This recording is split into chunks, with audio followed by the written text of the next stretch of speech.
გამარჯობა მეგობრებო, ეს ის იშვიათი შემთხვევა, როცა მე ვდებ სერიოზულ ვიდეოს.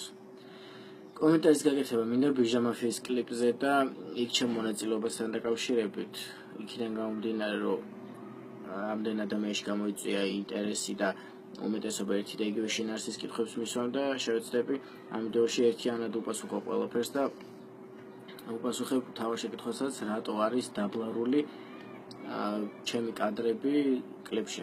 პირველ რიგში იმას ვიტყვი, რომ ქართველი რეპ შემსრულებლების პროდუქცია და არ ვიცნობ და არ ვიცი ვინ ვისზე პეთესია და ვისი რითმები ვისაც ჯობია და კლიპსაც შეეხება და ამერიკა მეგობარმა მითხრა, რომ ბიჟა მაფიის ვიდეოს ვიხებთ თუ რაღაც გადაობას ჩვენთვისო და თქვენ მონაწილეობა მიმეღო, უნდა მეთამაშა პოლიციელის როლი.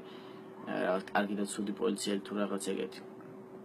ბიჟა მაფიაზე მქონდა ზოგადი ინფორმაცია, რომ არის პაროდიული ბენდი თუ ჯგუფი როგორც ქვია და აშარჟებენ ბიჭა ტიპებს.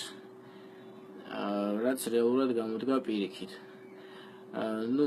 იქიდან გამომდინარე, რომ იუმორი ჩემგან არც ისე შორს არის, დავთანხმდი ამ ვიდეოს გადაღებაში და დავთანხმდი რიგი ფაქტორების გაუთვალისწინებლად, რაც ჩემი ყველაზე დიდი შეცდომა გამოდგა მგონი. პირველ რიგში არ ვიცოდი კლიპის შინაარსი.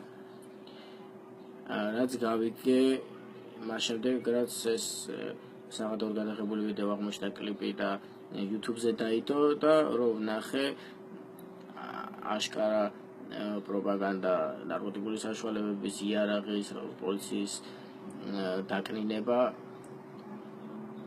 უბრალოდ არ მინდოდა რომ ამ ყველაფრის ნაწილი ვყოფილიყავი და ამიტომ მივედი ვთხოვე რომ ეს კლიპი აიღოთ და ამოეჭრათ იქიდან ჩემი მომენტები,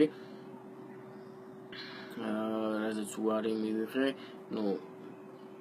შემეძლო მეჩივლა საბოლოო ჯამში ამ კადრებს უბრალოდ ბლარი დაადეს თავისივე სურვილი. მოკლედ ამ ვიდეოთ იმის თქმა მინდოდა, რომ დაუფიქრებელი, გაუთვალისწინებელი ნაბიჯი გადავდგი, რაღაც გაურკვევლობაში გავეხვიე, წუხარ ამის გამო და ფაქტია, სანამ მეგობარს დახმარებას დავპირდები, რეალურად უნდა გავიგო